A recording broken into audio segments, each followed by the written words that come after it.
Goed, ons is dan nou in Handelinge hoofstuk 23 en vir die van julle wat dan nou saam met my deur hierdie hoofstuk uit Handelinge gewerk het, sal weet dat daar's nie vreeslik baie wat 'n mens uit hierdie gedeelte uit sou kon uithaal wat 'n mens kan aanbied as 'n evangeliese en 'n verborge boodskap nie, maar daar's tog hier en daar iets wat 'n mens daaroor sou kon sê. So hierdie opname gaan waarskynlik nie 'n vreeslike lang opname wees nie, maar daar's net 'n paar goed wat ek uit hierdie gedeelte wil uitlig, so ek begin sommer en dan gaan ons vers vir vers daardeur werk.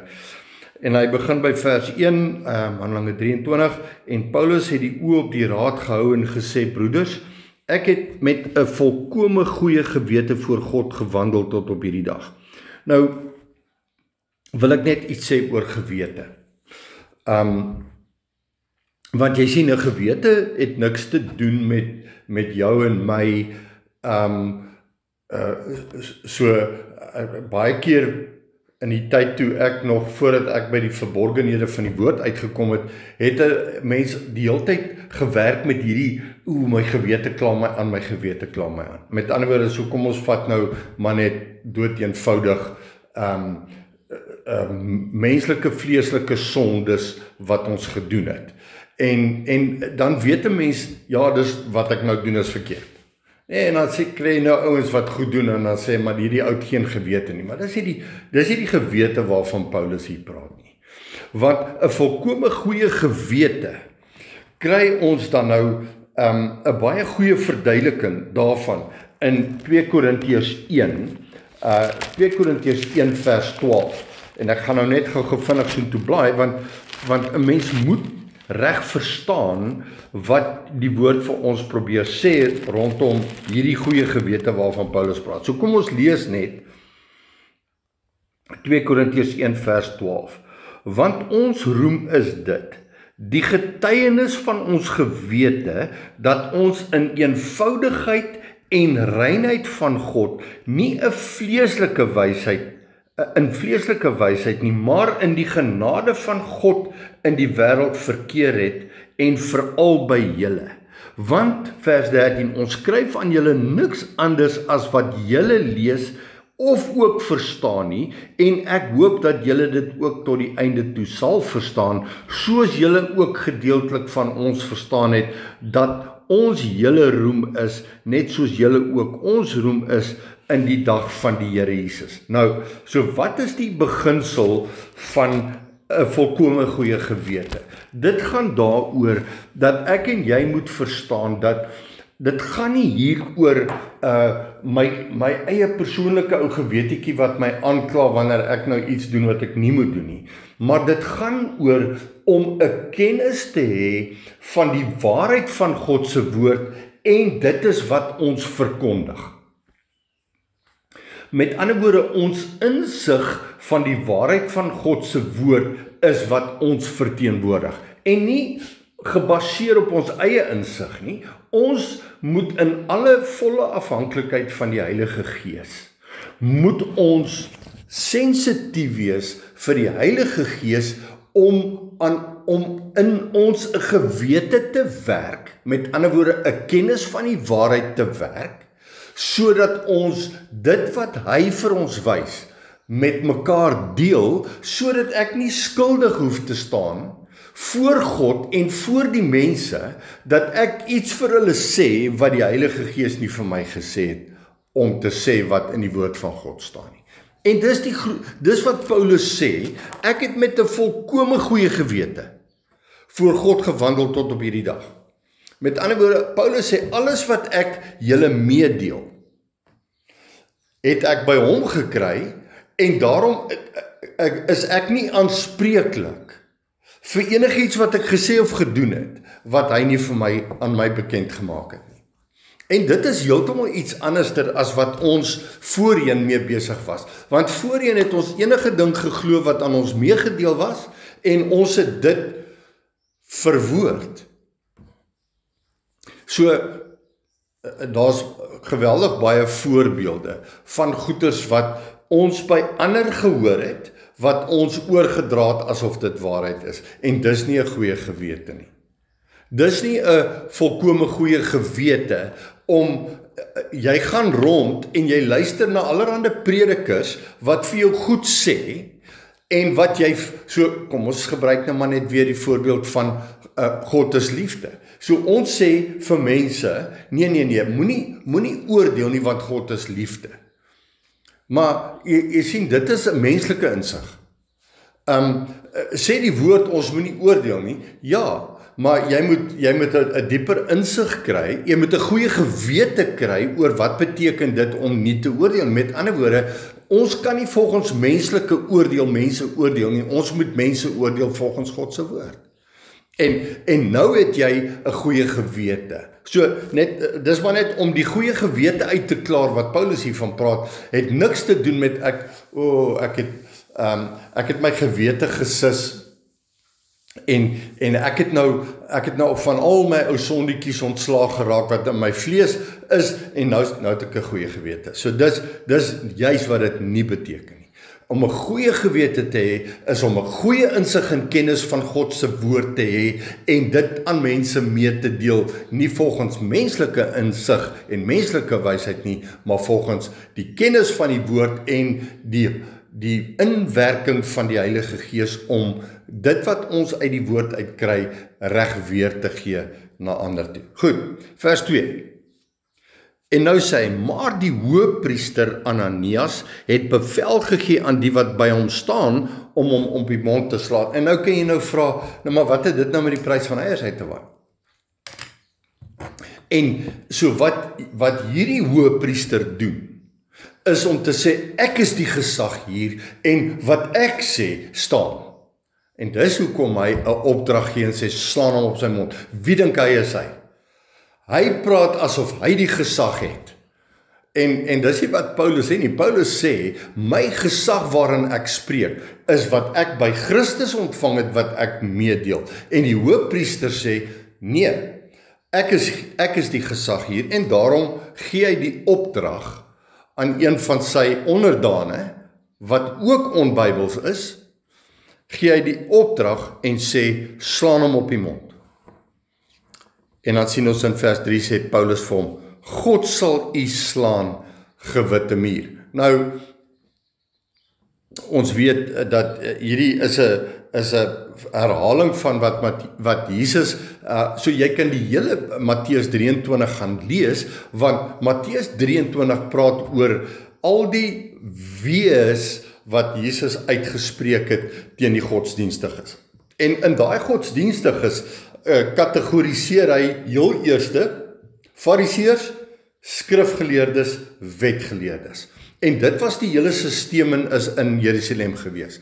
Almal wat op 'n godsdienstige manier God verkeerd verteenwoordig het. En dan sê hy, wee julle. En dan onder andere kry ons dan die voorbeeld in Matteus 23 vers 27 waar Jesus dan die volgende woorde gebruik en ek blaai gou soontoe 23 vers 27 dan sê hy, wee julle skrifgeleerdes en fariseërs, geveinstes, want julle is net soos gewitte grafte wat van buite wel fraai. Nou wat beteken dit Jesus om vir hulle te sê julle is soos gewitte grafte? Hy sê julle is vol doodsbeendere. Met ander woorde, julle lyk van buite asof julle vreeslik baie kennis van God het, maar binne is julle doodsbeendere. Daar's geen lewe in julle nie. En almal wat na julle luister is dood. En daarom het Jesus ook op 'n stadium gesê vir hierdie jongman wat gesê het, laat my toe om my vader te gaan begrawe, en sê hy, laat die dooies hulle eie dooies begrawe. Want jy sien, die lewe wat ons verteenwoordig is die lewe in Christus, is die ewige lewe en dit is 'n geeslewe. So hy sê God sal u slaan, gewitte muur. So hy sê as 'n mens na jou kyk, hoëpriester, dan lyk jy asof jy rein en wit is. Maar binne is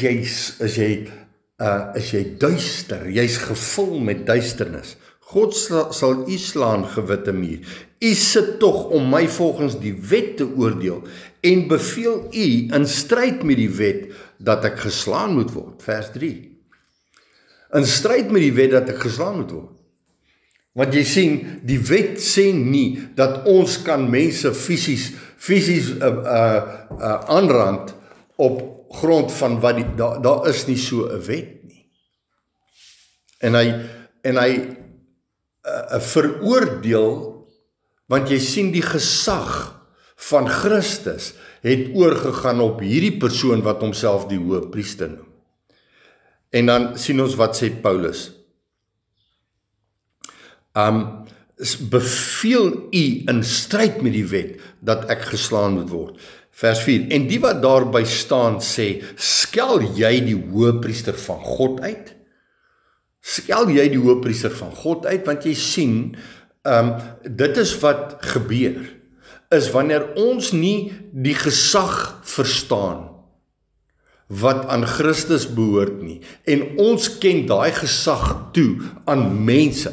En dit kan ek gou vir jou sê, as jy nou, kom ons sê, jy's nou deel van 'n gemeente, en daar's nou 100 mense in daai gemeente, en jy het besluit hierdie pastoor, of hierdie dominee, of wie ook al, hy is die gesag hier. Weet jy wat gaan gebeur? Jy gaan hom begin beskerm. Jy gaan begin vir hom veg. En wanneer iemand nou sou durf waag om iets van die dominee te sê, dan kom jy op daai ou neer om te sê, luister, jy kan nie so nie, hy is ons voorganger, hy is ons leier, jy kan nie so van hom praat nie, want jy sien die probleem is, wanneer jy mense gesag maak, as jy jou pastoor of jou dominee sien as die gesag, dan ondermyn jy Christus se gesag, en dis presies wat hier gebeur. Praat jy so, skel jy die hoëpriester van God uit, en dan antwoord Paulus die volgende. Vers 5. Daarop sê Paulus, ek het nie geweet, broeders, dat hy hoëpriester is nie. Nou, hoekom sê Paulus dit? Paulus weet dat Christus is die hoëpriester. Want die woord sê dit, jy kan dit maar gaan lees in Hebreërs. Hebreërs praat op 'n paar plekke, praat van Christus as ons hoëpriester. Wat beteken, daar's net een hoëpriester, daar kan nie meer as een hoëpriester wees nie. En daarom gebruik Paulus hierdie woorde, ek het nie geweet, broeders, dat hy hoëpriester is nie, want daar staan geskrywe, van 'n owerste van jou volk, mag jy nie kwaad spreek nie. Nou, ek wil net sê, hier's 'n baie duidelike vertaalfout, want daar moet nie staan, van 'n owerste van jou volk mag jy nie kwaad spreek nie, daar moet staan, van die owerste van jou volk mag jy nie kwaad spreek nie. En nou moet 'n ou gaan kyk, en dis hoekom dit nodig is dat ons die skrifte moet ondersoek. So hier is 'n skrif wat hy aanhaal. Paulus haal hier 'n vers uit die Bybel uit aan, en wat is daai vers? Daai vers is Eksodus 22, vers 28. Nou moet jy sien toe blaai. En nou wil ek weer 'n keer sê, en ek sê dit so baie, moet asseblief nie in die slaggat trap, om net goedsmoeds elke versie te vat asof dit die korrek vertaal is nie, en daarom ek maak altyd gebruik van die Engelse vertaling, die King James Version, want hy is die naaste aan die oorspronklike vertalings uit die Hebreëse. So die Ou Testament van die King James is uit die Hebreëus vertaal, en die Nuwe Testament is uit die Grieks uitvertaal. Dis hoe die Bybel geskryf is, en ek en jy kan nie daarby verbykom nie. So nou moet 'n ou gaan kyk uit Eksodus 22, kom ons gaan lees Eksodus 22 vers 28, want dis die versie wat Paulus hier aanhaal. En daar staan, en jy mag God nie vloek nie, en 'n owerste onder jou volk mag jy nie verwens nie. Nou daai versie is totaal verkeerd vertaal. Hy's verkeerd vertaal. Want wat moet daar staan? Thou shalt not revile the gods met 'n klein g. Thou shalt not revile the gods, nor curse the ruler of thy people. kan jy sien hoe verkeerd is hierdie versie vertaal? Jy mag God met 'n hoofletter nie vloek nie. Dis verkeerd. Daar moet staan, jy mag die gode nie vloek nie. En die owerste oor jou volk mag jy nie verwens nie. Die Engelse sê, no curse. Daai moet eintlik vervloek. Revile and, so kan jy sien hoe verkeerd is dit vertolk. Thou shalt not revile the gods. Nou wat beteken the gods? Jy sien, God het dit bestem. So the gods, as jy dit reg gaan vat, dan beteken dit almal wat Christus en in daardie konteks, almal wat God verteenwoordig. Met ander woorde, God praat deur sy profete in die Ou Testament. En dan wat daai persoon sê hy onder die gesag van God. Hy is nie God nie. Hy verteenwoordig God. En hy sê wat God sê. En dan sê hy, moenie afmaak wat ek my mense gestuur het om vir julle te sê nie. Want hulle staan onder my gesag. En hulle is draers van my gesag. Hulle is nie die gesag nie. Ek bly die gesag. En so kom ons kom net gou terug na wat Paulus hier sê. Hy sê in vers 5 van Handelinge 23 sê, van die owerste van jou volk mag jy nie kwaad spreek nie. Met ander woorde, van wie is die owerste van die volk? God homself. Van God mag jy nie kwaad spreek nie. En daarom sê Paulus, hierdie man wat homself voordoen as die hoëpriester, is nie die hoëpriester nie. Hy is nie die owerste van die volk nie, want die woord sê in Eksodus 22 vers 28, dat God is die owerste. Christus was nog altyd die een met die gesag. En daarom sê hy, jy mag nie kwaad spreek van wat God sê nie. Goed.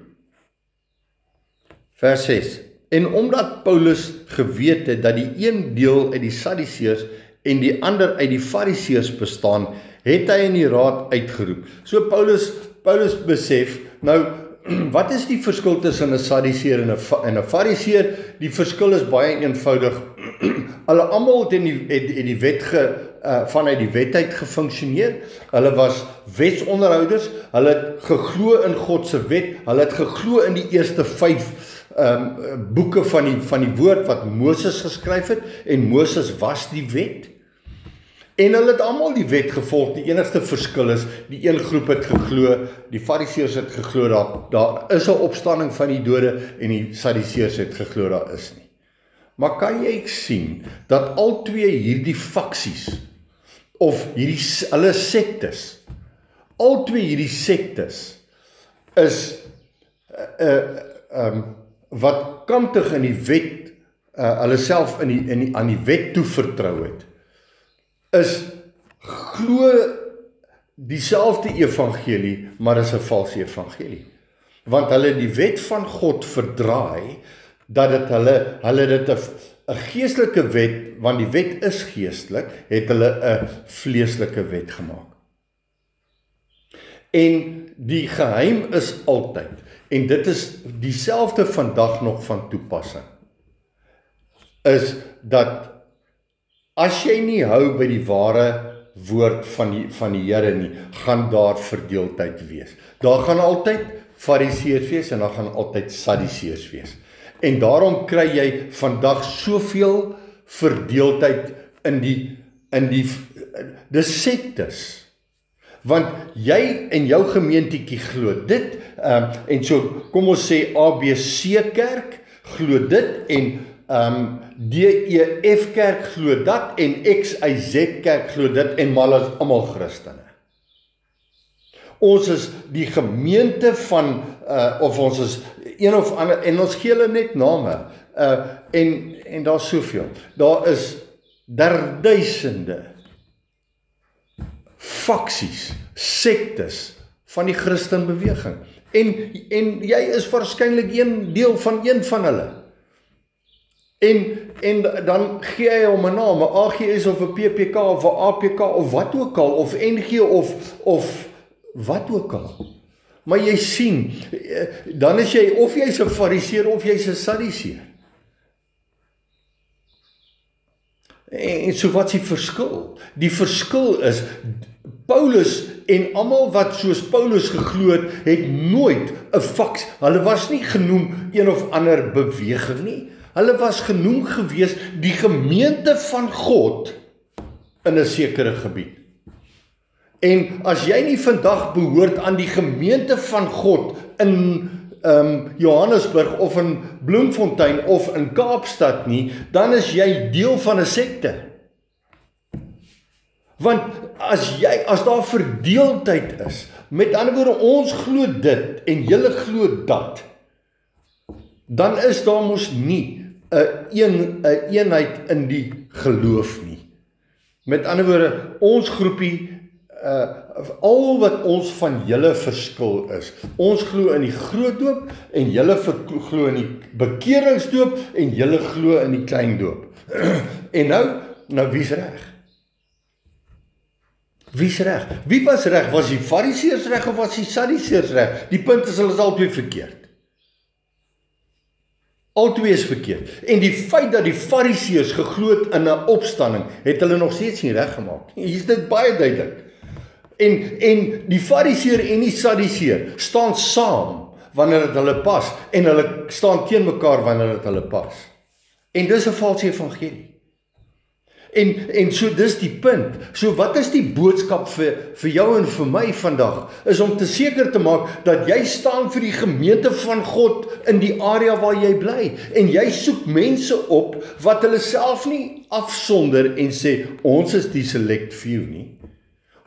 Ons is die gesinsgemeente in Bellville nie. Want wat beteken dit? Dit beteken, ons gee onsself 'n naam, en ons noem onsself gesinskerk, en nou wat? Nou is jy 'n uitgesoekte groepie, en almal wat glo in gesins, die gemeente van, en dan kom jy agter, as jy die waarheid van die woord ken, dan sê Jesus, dink julle nie ek het gekom om, of dink julle ek het gekom om vrede te bring? Hy sê nee, maar verdeeldheid. En dan sê hy, vader sal staan teen seun en moeder teen dogter en moeder teen skoondogter. Gesinskerk? Gesinskerk? Is dit waarvoor die Here ons geroep het? Of het hy ons geroep vir die gemeente? Jesus sê, wie is my moeder en my broers en my susters? Dan sê hy, hulle wat die wil van my Vader doen. So ek wil nou vandag vir jou sê, gesinskerk is 'n onbybelse beginsel. En ek gebruik net 'n voorbeeld. Of die 7-dag Adventiste. Dis 'n onbybelse beginsel. 7-dag Adventiste. Dis nie Christus nie. Dis mensgemaakte instansies. Maar die gemeente van God is die gemeente wat staan by Christus. Hulle maak Christus hulle hoof en hulle probeer nie om faksies te skep nie. Ons groepie nie. En hulle kyk altyd uit vir broers en susters wat gehoorsaam is aan Christus. Jy probeer nie mense na jou toe trek nie, jy probeer mense na Christus toe bring. Goed, dis maar wat Paulus sê, nee. So hy weet hier's faksies, hier's twee faksies, Sadduseërs, Fariseërs. En dan speel hy sy speletjie teen hulle. En dan staan hy op in die raad en hy roep uit vers 6 se tweede deel. Broeders, ek is 'n Fariseer, die seun van 'n Fariseer. Oor die hoop en die opstanding van die dode staan ek voor die gereg. So wat sê Paulus daarmee? Paulus sê, toe ek nog geglo het in hoe julle dinge doen, was ek 'n Fariseer. En ek weet, toe ek 'n Fariseer was, het ek geglo dat daar 'n opstanding is. En dan gooi hy dit in die poel en hy gooi dit op die tafel en hy sê, en dan wat gebeur? Skielik kom daar verdeeldheid. En toe hy dit sê, vers 7, het daar twis ontstaan tussen die Fariseërs en die Sadduseërs en die menigte het verdeeld geraak. Want jy sien, as dit wat Paulus gesê het, waarheid was, As dit wat hy gesê het waarheid was, sou daar nie verdeeldheid gewees het tussen twee faksies nie. Hulle sou dieselfde ding gesê het. Sê nee, maar wat Paulus, ons glo dit ook. Ons glo ook daar's 'n opstanding en ons almal lewe vanuit die opstanding uit. Maar nou skielik is daar 'n faksiegeveg. En kan ek net gou vandag 'n ding sê? Ons wat geroep is as verteenwoordigers van Christus, ons probeer nie faksies skep nie. Ons probeer nie sê ons is reg en julle is verkeerd nie. Dis nie waarvoor ons geroep is nie. Ons is nie geroep om ons standpunt te maak staan nie. Glo ons in die opstanding? Natuurlik glo ons in die opstanding. Maar weet jy wat? Die deursnit kerk vandag glo in die opstanding. Nou wat is dan die probleem? Jy gaan dan of my vra nou so as die hele kerk van Christus glo in die opstanding, hoekom is daar verdeeldheid? Want die punt is, wanneer jy nie die hele waarheid van die woord reg verkondig nie, dan is jy klaar 'n faksie. Trek jy mense agter jou leuen aan. Want jy sien, mense stel hulle self aan as owerstes. Dis die probleem. Dis hoekom die een kerk sê, ons glo in die prosperity gospel, met ander woorde in die welvaartsleer. Die ander groep sê, nee, ons glo in die sabbatsonderhouding. Die ander groep sê, nee, ons werk met die genade van God. En die ander groep sê, nee, ons werk met die liefde. En dan word dit jou aanbieding. Ek het al ouens gehoor, hulle hele aanbieding is liefde.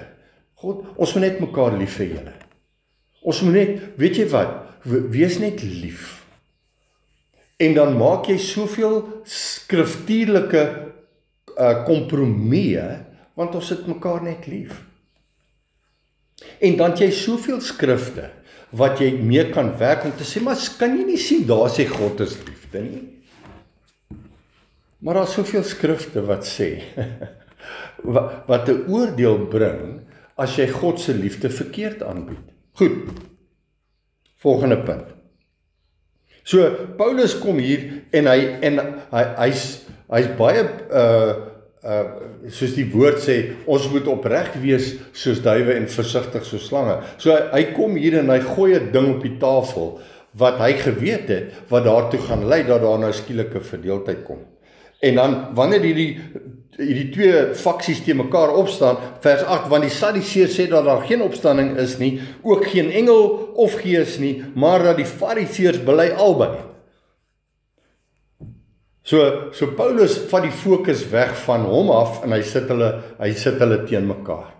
En ek wil nou vandag vir jou sê, wanneer ons met die waarheid kom, dan kan jy met twee verskillende groepe sit, en jy kan skielik 'n verdeeldheid raak sien tussen, maar hulle glo in dit en hulle glo in dat. Vers 9. Toe was daar 'n groot geroep en die skrifgeleerdes van die party van die Fariseërs het opgestaan en heftig gestry en gesê, ons vind geen kwaad. Hulle bring hom voor die raad en hulle sê, ons het iets teen Paulus. Ons gaan hom veroordeel. Ons gaan hom nou voor die raad bring. En nou skielik, en dis hoe hierdie goed werk. Jy sien, wanneer daar nie eenheid is in geloof nie, dan begin hulle self te posisioneer. En hier vind 'n posisionering plaas. Ons vind geen kwaad in hierdie, inteendeel. Julle wil hom veroordeel. En dan sê hulle, en as 'n gees met hom gespreek het, of 'n engel, laat ons nie teen God stry nie. So wat sê hulle daarmee? Hulle sê daar is 'n opstanding, so daar moet 'n gees wees, en daar moet of 'n engel wees, want as jy nie glo in die opstanding nie, soos wat die Sadduseërs geglo het nie, dan beteken daar's niks buite die menslike wese nie. Alles wat ons sou geglo het van geeswesens, is dan nou nie ter sprake nie. Nee, so Paulus gooi dit tussen hulle in. So hulle sê, en as 'n gees met hom gespreek het, of 'n engel, en weet jy wat, Paulus het gesê, 'n geespersoon het met my gepraat, en wat was sy naam? Hy het gesê, Jesus van Nasaret. Jesus van Nasaret het met my gepraat. Hy sê dit vir hulle. So op 'n manier erken hierdie Fariseërs, okay, dis moontlik dat hierdie Jesus van Nasaret met hom gepraat het. Maar hulle gaan nie laat gaan nie. Hulle gaan nie laat gaan nie, want hulle moet van Paulus ontslaa raak. Vers 10. En toe daar 'n groot twis ontstaan het, en die owerste oor 1000 gevrees het dat Paulus deur hulle verskeer sou word, het hy die soldate bevel gegee om te gaan en hom met geweld weg te neem onder hulle uit en in die kamp in te bring. Okay, so die Here gebruik tussen hierdie twee faksies, tussen hierdie twee sektes, kom hy dan bring hy die wêreld in en die wêreld se ou kom en hy sê, wag, ek moet hierdie ou, want dit het die Here gewerk, hy het dit baie spesifiek gewerk. Vers 11, en die volgende nag het die Here by hom gestaan, by Paulus gestaan en gesê, hou goeie moed Paulus, want soos jy aangaande my in Jerusalem kragtig getuig het, so moet jy in Rome ook getuig. En die oomblik toe die Here dit vir Paulus het, toe weet Paulus, maak nie saak wat nou hier vanaf voor lê nie, ek is op pad Rome toe. En ek wil vandag vir jou sê, as die Here sy hand op jou skouer gesit het, ek praat baie spesifiek met die broers, as die Here sy hand op jou skouer gesit het, sal hy jou deurdra, maak nie saak wat nie. Maak nie saak watter siektes oor jou kom, of wat ook al met jou gebeur, of as die Here 'n plan het met jou lewe, sal hy dit uitvoer tot op die einde toe. En daarmee moet jy vrede maak, wat ook al daai einde sou beteken. En dit het al baie keer met my in my lewe gebeur, dat ek besef, eers dan voel ek met tye, ek gaan dit nie maak nie. En dan gaan ek terug en dan sê ek, Here, maar U het my nou hier gestel, en wat ook al U vir my bestem het om te doen, as dit nou vandag tot 'n einde kom, dan is dit afgehandel. Of miskien vat U my verder. En dis hoekom ek en jy moet glo in die opstanding wat Paulus hier verkondig. Want ek maak nie saak wanneer die Here, ek meen, dink gou mooi. Daar was 'n Paulus, daar was 'n Timoteus en dan was daar 'n Stefanus. En die Here het 'n baie spesifieke plan gehad met Stefanus. En Stefanus se lewe was baie vroeg kort geknip. Dieselfde was Jakobus, die broer van Johannes, se lewe kort geknip. Vinnig, boef, toe is hulle weg, hulle is skielik, hulle was sommer vroeg in hulle jong Christen lewe was hulle vermoor gewees. Maar dit maak nie saak nie. Ek en jy lewe vanuit Christus en ons hoop is in die opstanding en dan maak dit nie saak wanneer hy sê, okay, dis nou afgehandel.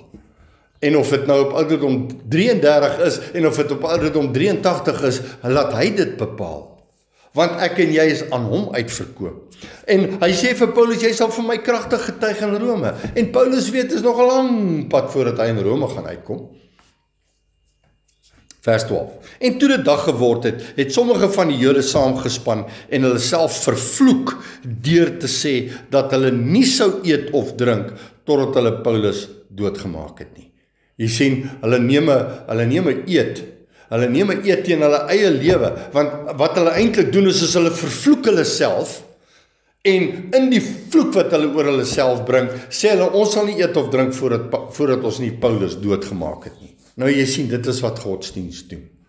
Godsdienst staan so op teen waarheid dat hy homself bereid is om homself te vervloek. Nou ek wil net hê jy moet net vinnig saam met my blaai na 1 Korintiërs hoofstuk 16. 1 Korintiërs hoofstuk 16. En dit gaan oor waaroor gaan die vervloeking eintlik? Paulus skryf hier 'n brief, hy sluit sy brief in 1 Korintiërs 16 af en hy sê, in vers 21 sê hy, 1 Korintiërs 16:21, die groete van Paulus met my eie hand, as iemand die Here Jesus Christus nie lief het nie, laat hom 'n vervloeking wees, Maranatha. Nou, weer 'n keer verkeerd vertaal, jy moet gaan kyk na die Engelse vertaling, wat lees, if any man love not the Lord Jesus Christ, let him be anathema Maranatha. Met ander woorde, dis een sin. Nie let him be anathema Maranatha nie. Hy sê let him be anathema Maranatha, wat beteken, daai anathema beteken let him be religiously banned and excommunicated. Met ander woorde, kry hom uit julle midde uit. En dan sê hy Maranatha, en Maranatha beteken nie kom Here Jesus kom, want dit is wat die Christene daarvan maak. Ek het baie onlangs dit gehoor.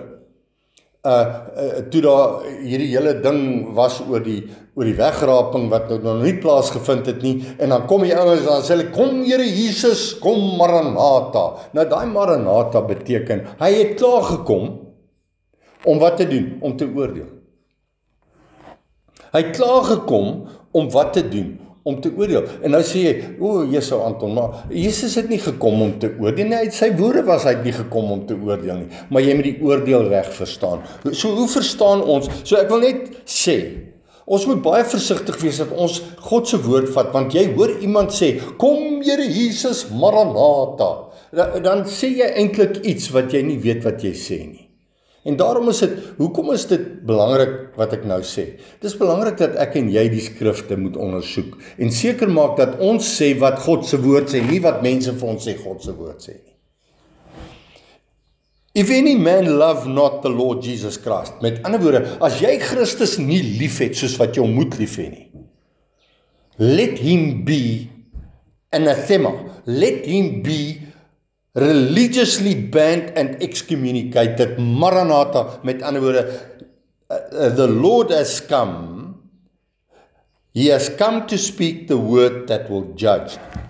Met ander woorde, Maranatha beteken, hy het klaar gekom, hy het klaar die woord gespreek en die woord gaan jou oordeel.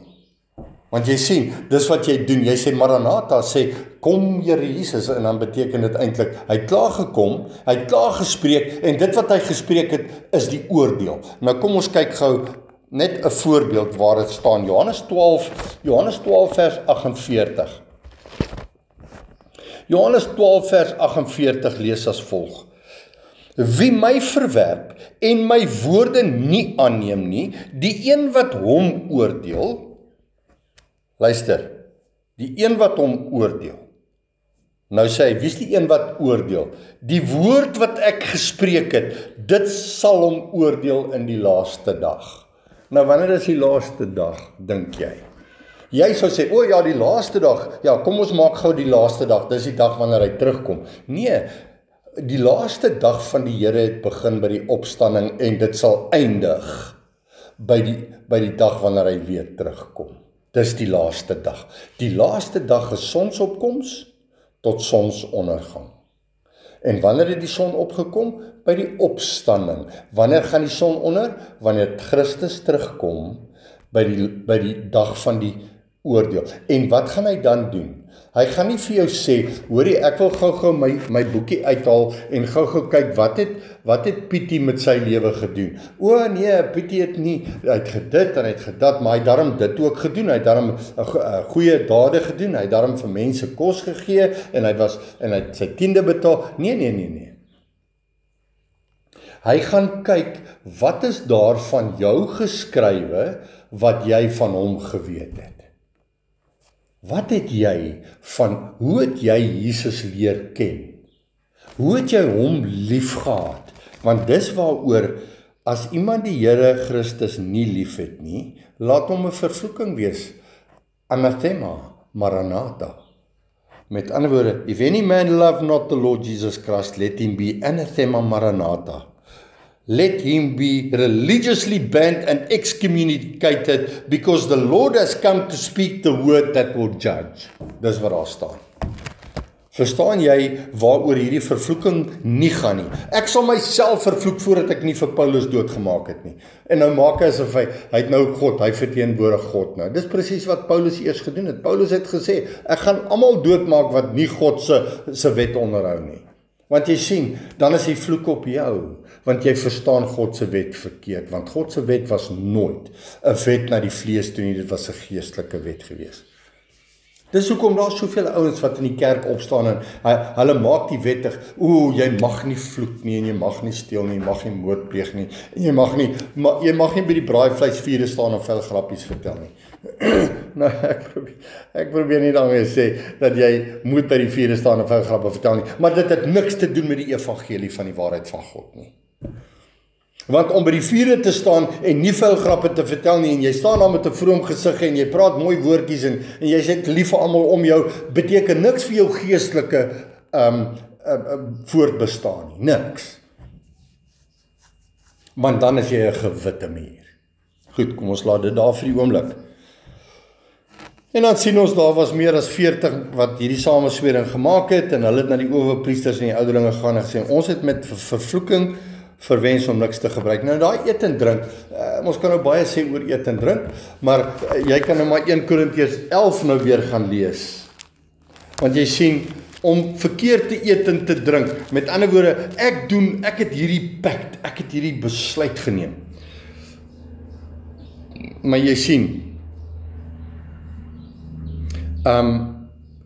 vers 29, 1 Korintiërs 11, maar die mens moet homself beproef en so van die brood eet en uit die beker drink, want wie op onwaardige wyse eet en drink 'n oordeel oor homself, terwyl hy die liggaam van die Here nie onderskei nie. Kan jy gou sien wat is die verskil? Die verskil tussen eet en drink, reg eet en drink en verkeerd eet en drink. Hierdie ouens sê, ons sal nie rus voordat ons hierdie ou nie doodgemaak het nie, en ons vervloek ons eie vleeslikheid, deur te sê, ons gaan nie eet en drink voordat ons nie vir Paulus doodgemaak het nie. Terwyl die woord sê, ons moet reg eet en drink geestelik, sodat ons vir ander mense geestelike lewe kan bring. En dis die verskil tussen Paulus. Ek het 'n goeie gewete, sê Paulus. Ek het ouens veroordeel en ek het hulle doodgeslaan, fisies, omdat hulle die wet nie onderhou het nie. Nou bring ek vir hulle met 'n goeie gewete die waarheid wat vir hulle lewe bring. Want jy sien, ons kan mense met vleeslikheid veroordeel. Julle moet hierdie wet onderhou. Julle moet op uitreike gaan. Julle moet gebedsaksies bywoon. Anders is julle verlore. Julle moet vir arme mense kos gee. Anders is julle. Verstaan jy die verskil tussen Paulus en hierdie ouens? Eet 'n oordeel oor jouself. Goed, ek is dan nou by die volgende vers 15, Handelinge 23:15, ekskuus dat ek so na. Laat dan nou saam met die raad aan die owerste oor 1000 weet om hom môre af te bring na u toe, asof u oor sy saak noukeuriger ondersoek wil doen, en ons is gereed om hom uit die weg te ruim voordat hy by u kom.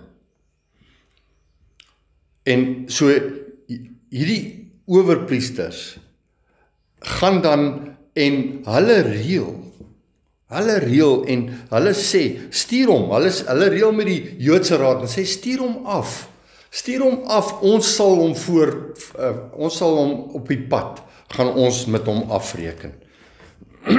Laat dan nou saam met die raad, aan die owerste oor 1000, so sê, julle as godsdienstige raad, sê vir die owerste oor 1000, ons vat hom af, maar ons sal hom inwag en hom uit die weg ruim. Maar die seun van Paulus se suster het van die hinderlaag gehoor en hy het gekom en in die kamp gegaan en dit aan Paulus vertel. So, hoekom gebeur hierdie ding? Want die Here het klaar vir Paulus gesê, moenie bekommerd wees nie, ek gaan jou Rome toe stuur uiteindelik. En dan gebruik hy Paulus se suster se seun, met ander woorde sy kleinneef, gaan nou, en hy gaan na hierdie owerste oor 1000, hy sê, pas op, hier kom 'n ding, hier's 'n komplot. En hy gaan en sê dit vir Paulus, en Paulus sê, het een van die hoofmanne oor 100 na hom geroep en gesê, bring hierdie jongman by die owerste oor 1000, want hy het iets aan hom te vertel. En so Paulus werk nou maar net saam. Paulus kon nou gesê, maar die Here het klaar vir my 'n woord gegee en gesê, ek gaan niks oorkom nie, so ek gaan nou geestelik, gaan ek die Here vertrou. Maar Paulus is nie nou passief nie. En dis partykeer waar ons uit die bus uitval. Ons is partykeer geestelik so superieur. Die Here het vir my gewys en nou moet die Here dit werk. Ek en jy moet saam met die Here werk. Ek en jy moet werk met die woord wat ons van die Here afgekry het. Jy kan nie net passief sit nie. Goed, so hier's 'n ding. Paulus stuur hierdie jongman en hy sê, gaan praat met hulle. Daarop neem hy hom saam en bring hom by die owerste oor 1000 en sê, die gevangene Paulus het my na hom geroep en versoek om hierdie jongman na u te bring, sodat hy iets het om aan u te sê. Daarop vat die owerste oor 1000 hom by die hand en gaan een kant toe en vra, wat het jy om aan my te vertel? En hy sê, die Jode het ooreengekom om u te versoek om Paulus môre af te bring na die raad, asof hulle iets noukeurigers omtrent hom wil verneem. Laat u dan nie deur hulle oorhaal nie, want meer as 40 man van hulle lê hom voor, wat hulle self vervloek het om nie te eet of te drink, totdat hulle hom omgebring het nie. En nou is hulle gereed en wag op u toestemming. Jy sien, dis maar net die komplot. Meer as 40 manne. En die owerste oor 1000 het die jongman laat gaan en hom bevel gegee. Vertel aan niemand dat jy dit aan my bekend gemaak het nie. En dan werk hierdie, en dan is dit God se werking. En nou kan jy nou sê, maar die Here het niks daarmee uit te waai nie, hy het alles daarmee te doen. Want op die einde van die dag moet God die werk wat hy vir Paulus, die vraag is, hoekom het hy dit nie met Stefanus ook gedoen nie? Hoekom het hy nie vir Stefanus gewaarsku nie? En vir Stefanus gesê, pas op Stefanus, wanneer jy nou gaan na hierdie ouens toe, moenie dit of moenie dat nie, die Here doen dit nie. En daarom moet ek en jy verstaan, God se werking is God se werking. God doen wat God doen, en ek en jy staan onder sy hoofskap, en soms gaan dit jou einde beteken, en vir die volgende ou gaan dit nog 'n deurvat Rome toe. God vat vir Paulus deur Rome toe. Vers 23. En hy het 2 van die hoofmanne oor 100 na hom geroep en gesê, hou 200 soldate gereed om na Caesarea te gaan en 70 ruiters en 200 liggewapende manne teen die 3de uur van die nag. En sorg vir die pakdiere dat hulle Paulus daarop kan sit en veilig na Felix die gouverneur oorbring. En hy het 'n brief geskrywe met ongeveer hierdie inhoud. So hier is 270 ruiters en 200 liggewapende manne. En so God maak baie seker dat Paulus veilig by Felix aankom. Hy skryf, Claudius Lysias aan die hoogedele gouverneur Felix groete. Toe hierdie man wat deur die Jode gevang is op die punt gestaan het om deur hom omgebring te word, het ek met die soldate bygekom en hom gered, omdat ek verneem het dat hy 'n Romein is. En so, wat is die punt? God het Paulus gekies, wat half Romein, half Jood was. Half Hebreër, half Jood. Sy pa was 'n Romein, sy ma was 'n Jodin. En Paulus word grootgemaak onder die Romeinse ryk, word hy grootgemaak as 'n Romein, maar hy word deur sy ma in sy huis grootgemaak as 'n Jodin. Dit was alles deel van God se raadsplan. Hy het Paulus lank voordat hy nog gebore was, van sy moederskoot af. Ek dink ek probeer nou onthou uit watter boek uit sê Paulus dit.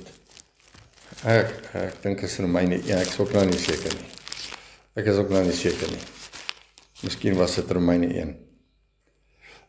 Paulus, 'n diensknegt, Romeine 1 vers 1, 'n diensknegt van Jesus Christus, 'n geroepe apostel, afgesonder tot die evangelie van God, wat hy tevore beloof het en deur sy profete en die heilige skrifte aangaande sy seun. Okay, dis nou nie hierdie gedeelte nie, maar op 'n stadium dan sê Paulus, reeds van my moederskoot af was ek afgesonder. So Paulus is afgesonder gewees as 'n Romein. En dit was sy behoud in hierdie saak. En God het dit geweet. Want hy gebruik die Romeine om 'n Romein te beskerm. Ek vermeen dat hy 'n Romein is, vers 28. Maar omdat ek te wete wou kom wat die oorsaak was waarom hulle hom beskuldig, het ek hom na hulle raad afgebring en uitgevind dat hy beskuldig word oor twisvrae van hulle wet, maar dat hy nie aangeklaag word van iets wat die dood of die boeie verdien nie. Met ander woorde, so hierdie Romeinse owerste sê, volgens ons wet, is daar geen oordeel op hierdie man nie. Hy het niks verkeerd gedoen wat die dood verdien, of wat slaaf verdien nie. Vers 30. En omdat aan my meegedeel is dat daar deur die Jode 'n komplot teen die man sou gesmee word, het ek hom met eens na u gestuur, en ook sy beskuldigers gelas, om wat hulle teen hom het, voor u te stel. Vaarwel. So hy groet hom lieflik, en hy sy aanvanklike groete, en dan groet hy hom en sê vaarwel. My brief is nou afgesluit. En die soldate het Paulus geneem soos hulle beveel is en hom in die nag na Antipatris gebring. En die volgende dag het hulle die ruiters met hom verder laat gaan en self na die kamp teruggekeer. En die het in Caesarea gekom en die brief aan die goewerneur afgegee en ook Paulus voor hom gestel. En die goewerneur het die brief gelees en gevra uit watter provinsie hy was, en toe hy verneem dat hy uit Cilicië was, sê hy, ek sal jou in verhoor neem wanneer jou beskuldigers ook aangekom het. Toe gee hy bevel dat hy in die paleis van Herodes bewaak moes word. En so werk die Here dit so lieflik, dat Paulus onder die bewaking van die koning Herodes in die paleis bewaak word, totdat die verhoor gehou kan word, want jy sien, God het nog steeds nie klaar gewerk met Paulus nie, want Paulus moet in Rome, moet hy die evangelie, Paulus het in Rome die evangelie gaan afsluit, dit wat die Here aan hom toevertrou het, wat hy vir jou en vir my moes gebring het, wat ek en jy nodig gehad het, en hoe lieflik het die Here dit gewerk, en dit is my en jou hoop in Christus, dat hy vir Paulus gebruik het, sodat ek en jy die volheid en die volkomenheid van die evangelie kon ontvang, wat die Here aan Paulus toevertrou het. Amen.